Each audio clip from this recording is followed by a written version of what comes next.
यार आपको अल्लाह का वास्ता यार वीडियो को लाइक कीजिएगा और आमीन ज़रूर लिखिएगा कमेंट में। क्या खबर मेरी दुआ कबूल ना हो, आपकी कहीं आमीन कबूल हो जाए और मेरा बेड़ा पार हो जाए। ये मेरा बिल है बिजली का 2 महीने का है और ये मैंने दुआ क्योंकि मैंने मांगना तो छोड़ा हुआ है टिकटॉक पे भी फेसबुक शर्त किसी कहीं भी मांग नहीं मेरा अल्लाह के सिवा। तो दुआ मैंने मांगनी है, आपने आमीन कहना आपको अल्लाह का वास्ता।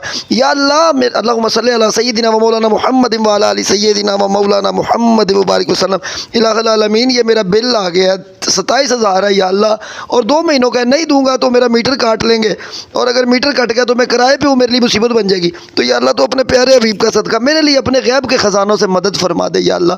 या अल्लाह अपनी रहमत फरमा और कोई गैबी ख़जानों से मदद फरमा के ये मैं बिल अदा कर पाऊँ, मैं ये बिल अदा कर पाऊँ या अल्लाह। तो मेरे लिए कोई सबब लगा दे अपने प्यारे हबीब का सदका अल्लाह, तो बड़ा करीम अल्लाह, अपने हबीब का सदका कोई सबब लगा दे। आमीन कह दें, आमीन कह दें, इसे मजाक ना समझिएगा, ये मैं सच्चे दिल से ये दुआ मांग रहा हूँ आपसे। आमीन कहवाइए। अकेले में भी मांगी अल्लाह से, लेकिन अकेले में और दुआएं और लोगों की आमीन मिल जाएगी तो क्या खबर किसी की आमीन कबूल हो जाए। तो दिन भी 2 रह गए ने आखिरी डेट से यार, सारे आमीन लिखे जाए प्लीज़।